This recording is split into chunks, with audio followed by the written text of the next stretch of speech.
Hello friends, ફરી એક વખત પંડ્યાસ હોમ કિચનમાં આપનું સ્વાગત છે। આજે આપણે બનાવીશું ફરાળી દહીંવડા। તો ચાલો આપણે આજે એના ચોક્કસ માપથી ફરાળી દહીંવડા બનાવવાનું શરૂ કરી દઈએ।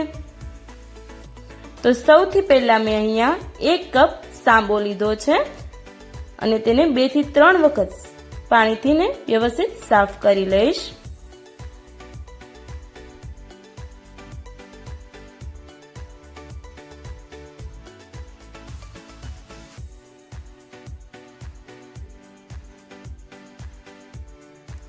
ત્યાર પછી આપણે એને બાફવા માટે રાખવાનો છે। તો ખાસ ધ્યાન રાખવાનું છે કે 1 કપ સાંબો છે તો એનું 2 ગણું પાણી લેવાનું છે, એટલે કે 1 કપ સાંબો અને 2 કપ પાણી। અને એમાં મેં એક મોટી સાઈઝનું બટેટા નાના નાના પીસ કરીને એડ કર્યા હતા।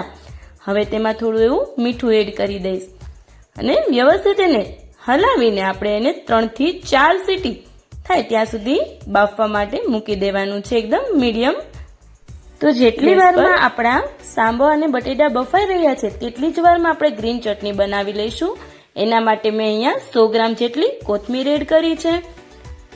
3 થી 4 મેં નાના મરચાં, બહુ તીખા નહીં એવા એડ કરેલા છે। 1 લીંબુનો રસ એડ કરું છું અને એમાં હું થોડા એવા કાજુ એડ કરી દઈશ। તમે કાજુની જગ્યાએ પીનટ પણ યુઝ કરી શકો છો।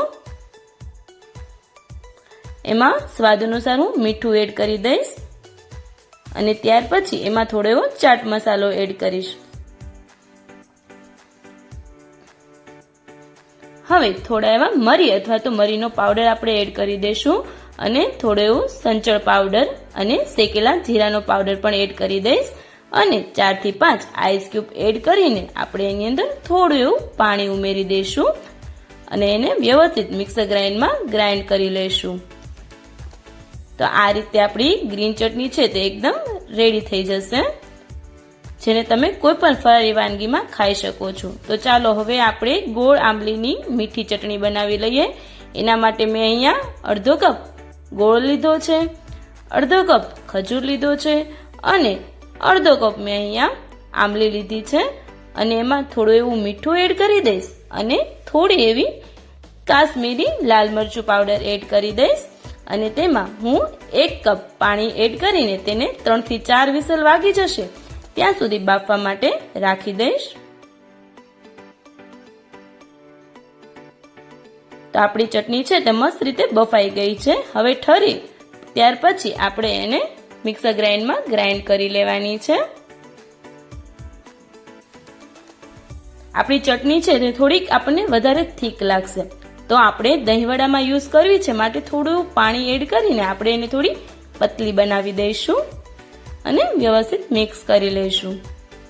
તો આ માપથી ખાટી અને મીઠી ચટણી આંબલીની ખૂબ જ મસ્ત બની જાય છે। એક વખત ચોક્કસથી આ ચટણી તમે કોઈ પણ વાનગી માટે રેડી કરી શકો છો। તો આપણી આંબલી ખજૂરની ચટણી અને કોથમીર મરચાંની ચટણી છે તે રેડી છે। તો ચાલો હવે આપણે આપણું દહીં રેડી કરી લઈએ। તો એના માટે મેં અહીંયા 1 કિલો દહીં લીધેલું છે અને એમાં હું થોડો એવો સંચળ પાવડર એડ કરી દઈશ અને 200 ગ્રામ જેટલી ખાંડ એડ કરી દઈશ। તમે જેવી રીતે ગળું ખાતા હોય તે રીતે તમે તમારી મીઠાશ પ્રમાણે ખાંડ છે તે વધઘટ પ્રમાણે એડ કરી શકો છો। હવે આને આપણે અત્યારે ફેટવાનું નથી, ડાયરેક્ટ ફ્રીઝમાં જ રાખી દેવાનું છે 15 થી 20 મિનિટ માટે। 15 થી 20 મિનિટ પછી તમે જોશો તો તમારી બધી જ ખાંડ છે તે મસ્ત રીતે મેલ્ટ થઈ ગઈ હશે। હવે તમે એને ફક્ત 5 મિનિટ ફીણશો તો આપણું જે દહીં છે તે એકદમ મસ્ત ઘાટું અને રગડા જેવું થઈ જશે। તો આપણું દહીં છે તે રેડી છે। તો જોઈએ હવે આપણું સાંબો અને બટેટા છે તે મસ્ત રીતે બફાઈ ગયા છે। હવે ખાસ ધ્યાન રાખવાનું છે કે જ્યાં સુધીમાં ગરમ છે બંને વસ્તુ ત્યારે જ આપણે બટેટાને મેશ કરી લેવાના છે, કારણ કે બટેટું છે તે થોડું એવું કઠણ રહી જશે, કારણ કે સાંબો છે તે બાફતા વાર લાગતી નથી એટલા માટે। તો આપણે બધા બટેટાને વ્યવસ્થિત રીતે મેશ કરી લઈશું અને એને થોડી વાર માટે ઠરવા પણ રાખી દઈશું।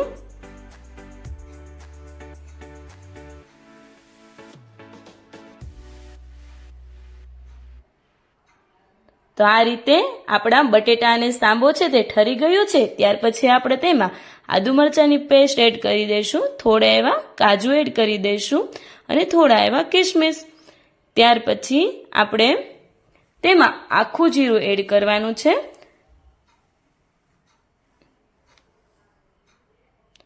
થોડું એવું સ્વાદ અનુસાર મીઠું એડ કરીશું અને સંચળ પાવડર એડ કરીશું અને આપણા મસાલાને વ્યવસ્થિત રીતે મિક્સ કરી લઈશું અને નાના નાના બોલ છે તે આપણે દહીં વડા માટે બનાવી લઈશું. તો આપણા વડા છે તે મસ્ત રીતે વળાઈ ગયા છે. હવે આપણે એને તળવા માટે અહીંયા તેલ મૂકી દીધું છે. તેલમાં ધુમાડા આવવા માટે ત્યાં સુધીમાં આપણે એમાં બધી જ આપણા વડા છે તેને ફ્રાય કરવા માટે રાખી દઈશું. એકદમ મીડિયમ ટુ હાઈ ફ્લેમ ઉપર આપણે આપણા વડાને તળવાના છે. ખાસ ધ્યાન રાખવાનું છે કે અંદરથી આપણો સાંબો છે તે કાચો ના રહી જાય અને ચીકાશ ના પકડી જાય. એટલા માટે થોડી વાર આપણે એને એમ જ રહેવા દેશું. એક સાઈડ વ્યવસ્થિત રીતે ફ્રાય થઈ જશે પછી જ આપણે એને બીજી સાઈડ ફ્રાય કરવા માટે ફેરવીશું. તો જો આપણું વડું છે તે પેનમાં જરા પણ ચીપકી જતું નથી, એટલે હવે આપણે એને બીજી સાઈડ પણ ફેરવી લેશું અને વ્યવસ્થિત રીતે ફ્રાય થવા દેશું.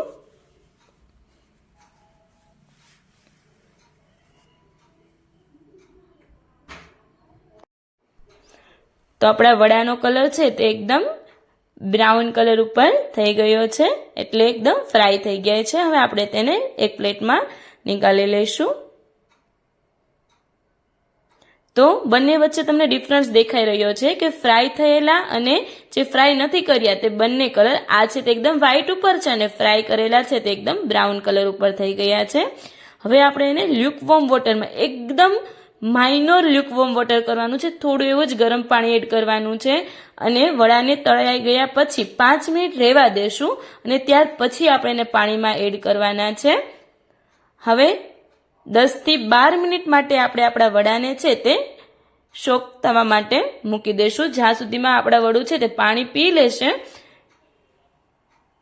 ત્યાર પછી આપણે એને બધું પાણી નિતારીને આપણે એને અલગથી એક વાસણમાં કાઢી લઈશું.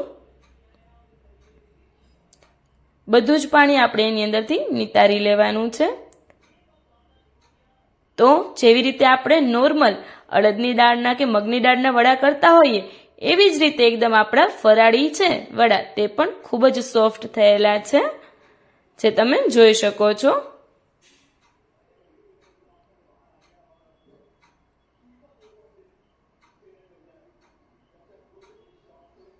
આ રીતે આપણે બધા જ વડા છે તે એક વાસણમાં પાણી નિતારીને લઈ લઈશું.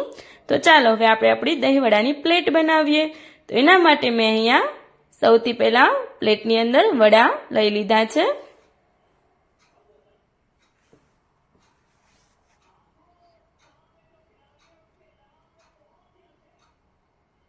હવે ઉપરથી ને આપણે આપણું જે ગળ્યું દહીં હતું તે એડ કરી દઈશું.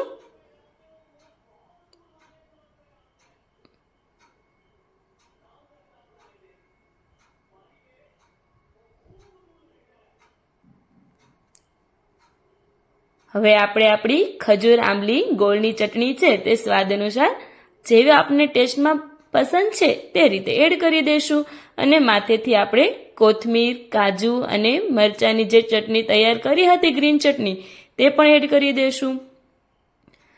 આમાં તમે દાડમના દાણા હોય તો તે પણ તમે એડ કરી શકો છો, પણ મારા ઘરમાં કોઈને નથી પસંદ એટલે મેં એડ કરેલા નથી. અહીંયા હું માથે કશ્મીરી લાલ ચટણી પાવડર અને શેકેલા જીરાનો પાવડર એડ કરી દઈશ અને ગાર્નિશિંગ માટે લાસ્ટમાં હું કોથમીર એડ કરું છું.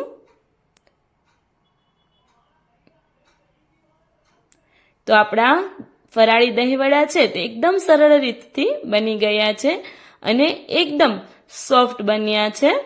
તો તમે ઘરે આ રેસીપી એક વખત જરૂરથી ટ્રાય કરજો. હું તમને દેખાડું છું કે આપણું વડું છે તે કેટલું સોફ્ટ થઈ ગયું છે. તો જો મસ્ત રીતે એકદમ ચમચી આપણે અંદર એડ કરું છું ત્યાં જ આપણું પીસ બની જાય છે. થેન્ક યુ સો મચ અમારા વિડીયોઝ જોવા માટે. અમારા તમામ વિડીયોઝને લાઇક કરજો, શેર કરજો અને અમારી ચેનલને સબસ્ક્રાઈબ કરજો અને રેસીપી કેવી લાગી તે અમને કોમેન્ટમાં જરૂરથી કહેજો. Thank you.